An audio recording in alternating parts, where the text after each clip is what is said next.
VCPC-na sahi khudingi akhoi yamna chawba akhoi akhanna boiba Jewels of Meitei-Pangal Saiba Award ama thambidana sahi khudingi bibiriba si aigi maigaidagi yamna chawna ai nungaiba amadi thakar phongdo yam chawna appreciate tawi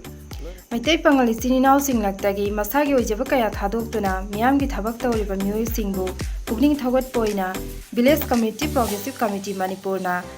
Jewels of Meitei-Pangal haiba award ama thambiduna bibiribasi afaba khongthang amani asiguma khongthang asigidamak thagatpa phongdokchari amadi makhatana mayam puna support tawminasi na mamang sahi 2021 dagi hauraga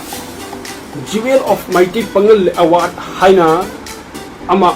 thamai mamang sahi de hauraga ado siguma award ama thamapa haibase akoi Meitei-Pangal community oina di yamna choktengai oiba adungba award makhalamani haitare maramdi Meitei-Pangal community sa aduk mati yamna background si yamna backward oiraba ama oireba aduna backward oiraba Meitei-Pangal community dagi tawjarakpa samaj ki damakta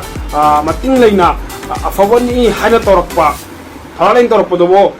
kuring thot po oina award ama pibi bahibase yamna haninga itran thaka chaw phangdokchari aduga VCPC-Manipur na samina tor iba khongthanga se asisi mayamna tamjani oiba ama oye aduna asiguma khongthang asi adum leptana hayengbo yama tung koina adum chathaba oibiyu haina ai makai di takatpa amadi thabak miyamgi damakta thabak tawjariba kaya bu pukning thagatpiba makoi bu promote tawbiba asibu hainingai leitana thagatpa phongdokchari amadi makha tarakpadasu masigumba kaya asidagi hena tawba ngambu oisanu haina VCPC-Manipur bu aina allagi mafamda duaga loinana haijari makha tarakpada masidagi hena mapung phaba masidagi hena miyamgi damakta amadi samasa sigi damakta chawkhat khongthang afaba khongthang kaya lokhotpiraksanu haina aina matam leiba khibikta VCPC team gi damakta mapugi mafamda thongnijage aduga aroibada VCPC-Manipur bu aina amuka hanna ikai khunnabu chabaga loinana thagatpa phongdokchari Echin Enaosingda lattagi masagi oijaba kaya thadoktuna society gi thabak tawriba misingda VCPC-Manipur na mamang sahidi hona Jewels of Meitei-Pangal haiba award ama sinbiduna pibiba se aigi maikei asigumti thagatchai VCPC-Manipur sida hingim makai asiguma award se matung taba punsidu pibiba ngam boisna haiba aigi maikei asigumlaba asigumba board se pijari Meitei-Pangal Echin Enaosingda masagi ojaba thadokduna miyamgi thabak tawriba miyoi-singbu pukning thawatpa oina VCPC-Manipur na sinduna jahi khudingi Jewel of Meitei-Pangal award haiba ama sindiba asi yamna faba khongthangni amadi masagi ojaba thadokduna miyamgi thabak tawriba miyoi-singbu pukning thawatpagi damakta VCPC-Manipur bu thagatpi Meitei-Pangal Echin Enaosingda marakta masagi ojaba kaya thadokduna miyamgi thabak tawriba miyoi-singbu pukning thawatpa oina VCPC-Manipur na Jewel of Meitei-Pangal award haiba ama thambiduna khudingi bibiriba asi afaba khongthang amani asigumba khongthang asi takhipibagi damak VCPC-Manipur bu thagatpa phongdokchari Jewel of Meitei-Pangal award haina Meitei-Pangal khunai asidagi leibak gi damak ka thoktuna laklaba miyoi-singda pibe award asi VCPC na sahi khudingi piduna lakli matung tarakpa dasu VCPC na piba ngambagi thongna ado piba oisanu masida ina so Echin Enaosingda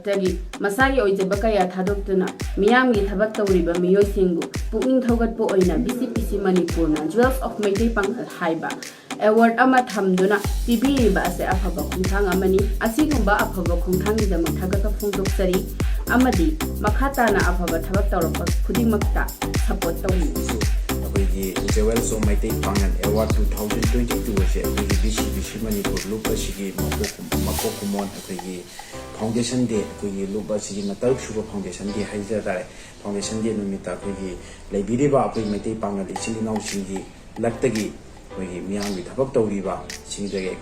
VCPC-Manipur gi ahumsing amadi expert sing yauna kumna thana jaraga kanada piba yabage haibada kumna naina jaraga VCPC-Manipur gi taruk suba foundation day numita singchoi soina lautwani amadi award asi matamda khon lautu jagadoiba misakadada singchoi soina award asi pijagani VCPC-Manipur na jahi khudingi yamna chawna ꯄꯥꯡꯊꯣꯛꯂꯤꯕ ꯑꯁꯤꯒꯨꯝꯕ ꯀꯌꯥ ꯑꯁꯤ ꯍꯦꯟꯅꯤꯡꯉꯥꯏ ꯂꯩꯇꯅ ꯊꯥꯒꯠꯄ ꯐꯣꯡꯗꯣꯛꯆꯔꯤ꯫ ꯃꯩꯇꯩ ꯄꯥꯡꯒꯜꯒꯤ ꯈ꯭ꯋꯥꯏꯗꯒꯤ ꯆꯥꯎꯔꯕ award ꯑꯃ ꯃꯌꯥꯝꯗ ꯄꯤꯕꯤꯕꯁꯦ ꯑꯁꯤꯒꯨꯝꯕ ꯀꯌꯥ ꯑꯁꯤ ꯑꯐꯕ ꯑꯃꯗꯤ ꯑꯆꯨꯝꯕ ꯈꯣꯡꯊꯥꯡ ꯑꯃꯅꯤ꯫ ꯑꯗꯨꯒ ꯄꯨꯛꯅꯤꯡ ꯊꯧꯒꯠꯄ ꯑꯣꯏꯅ ꯖꯨꯋꯦꯜ ꯑꯣꯐ ꯃꯩꯇꯩ ꯄꯥꯡꯒꯜ ꯍꯥꯏꯕ ꯑꯦꯋꯥꯔꯗ ꯑꯁꯤ ꯃꯌꯥꯝꯗ ꯑꯦꯟꯀꯔꯦꯖ ꯇꯧꯕꯤꯕꯁꯤ ꯌꯥꯝꯅ ꯐꯩ꯫ ꯃꯈꯥ ꯇꯥꯔꯛꯄꯗ ꯃꯌꯥꯝ VCPC ꯃꯅꯤꯄꯨꯔꯅ ꯃꯅꯤꯄꯨꯔꯗ ꯈꯨꯟꯗꯥꯔꯤꯕ ꯃꯩꯇꯩ ꯄꯥꯡꯒꯜ ꯂꯛꯇꯒꯤ ꯃꯤꯌꯥꯝꯒꯤꯗꯃꯛꯇ ꯀꯠꯊꯣꯛꯂꯕ ꯀꯥꯡꯂꯨꯞꯁꯤꯡꯗꯒꯤ ꯑꯃ ꯈꯟꯒꯠꯇꯨꯅ ꯖꯦꯋꯦꯜꯁ ꯑꯣꯐ ꯃꯩꯇꯩ ꯄꯥꯡꯒꯜ ꯍꯥꯏꯕ ꯑꯦꯋꯥꯔꯗ ꯑꯃ ꯄꯤꯔꯤꯕ ꯑꯁꯤ ꯃꯁꯤ ꯌꯥꯝꯅ ꯊꯥꯒꯠꯅꯤꯡꯉꯥꯏꯅꯤ꯫ ꯃꯁꯤꯒꯤꯗꯃꯛꯇ VCPCꯕꯨ ꯍꯥꯏꯅꯤꯡꯉꯥꯏ ꯂꯩꯇꯅ ꯊꯥꯒꯠꯆꯔꯤ꯫ ꯂꯣꯏꯅꯅ ꯑꯩꯈꯣꯏ ꯕꯨꯠꯇ ꯈꯔ ꯐꯖꯕ ꯍꯥꯏꯔꯤꯕ ꯆꯦꯅꯦꯜ ꯑꯁꯤꯒꯤ ꯃꯥꯏꯀꯩꯗꯒꯤ VCPC ꯃꯅꯤꯄꯨꯔꯕꯨ ꯐꯨꯜ ꯁꯄꯣꯔꯠ ꯇꯧꯖꯔꯤ ꯍꯥꯏꯕ ꯋꯥꯐꯝ ꯑꯁꯤ ꯊꯝꯖꯔꯤ꯫ ꯂꯩꯀꯥꯏꯗꯒꯤꯅꯤ ꯑꯩꯅ ꯌꯥꯝ ꯅꯨꯡꯉꯥꯏꯕ ꯄꯥꯎ ꯃꯌꯥꯝ ꯁꯦꯌꯔ ꯇꯧꯅꯤꯡꯉꯤꯁꯤꯅ ꯑꯩꯈꯣꯏꯒꯤ VCPC ꯃꯅꯤꯄꯨꯔꯅ ꯁꯤꯟꯗꯨꯅ ꯑꯅꯧꯕ ꯑꯩꯈꯣꯏꯒꯤ ꯍꯧꯈꯤꯕ ꯆꯍꯤꯗꯒꯤ ꯃꯅꯤꯄꯨꯔꯒꯤ ꯇꯥꯡꯅ ꯊꯣꯛꯄ ꯍꯥꯏꯕ ꯇꯥꯔꯦ VCPCꯅ ꯁꯤꯟꯗꯨꯅ ꯖꯨꯋꯦꯜꯁ ꯑꯣꯐ ꯃꯩꯇꯩ ꯄꯥꯡꯒꯜ ꯍꯥꯏꯗꯅ ꯑꯦꯋꯥꯔꯗ ꯑꯃ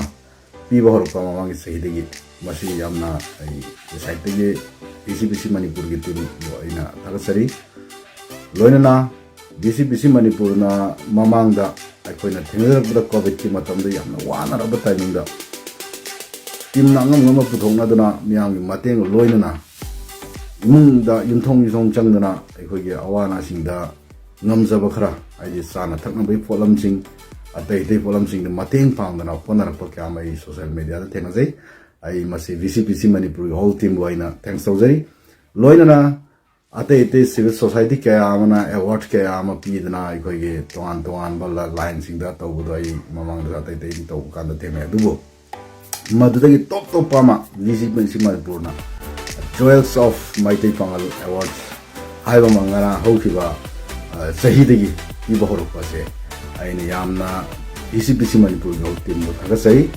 ꯃꯁꯤ ꯌꯥꯝꯅ ꯇꯉꯥꯏ ꯐꯗꯕ ꯌꯥꯝꯅ ꯇꯧꯗ ꯗꯔꯀꯥꯔ ꯑꯣꯏꯕ ꯄꯣꯠꯅꯦꯅ ꯂꯧꯏ꯫ ꯃꯔꯝꯗꯤ एजुकेशन सेक्टर स्पोर्ट्स अखोई मणिपुर मैत्री पांगल खितंग सोथई अतई कम्युनिटी खेनब खरा ले क्या फगलकनबदमक्ता VCPC मणिपुरना जॉयल्स ऑफ मैत्री पांगल अवार्ड से पीदना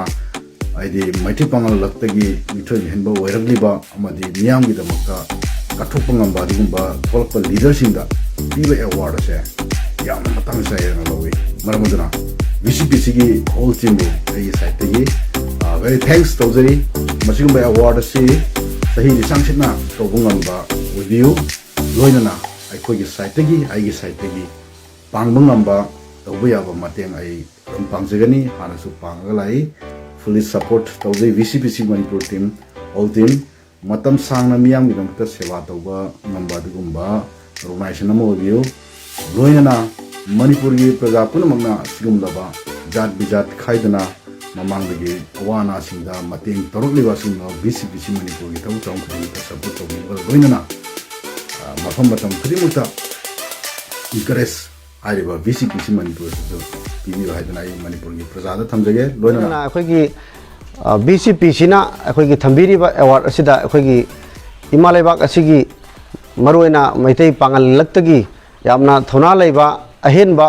yamna tenel leiba kaya ama akhoi gi VCPC na khangat pidana asigum laba award ama pibiba si akhoi gi hokhiba historical oiba adugum laba yamna mamang thakta thokhidreba adugum laba kanoni hainingi haibadi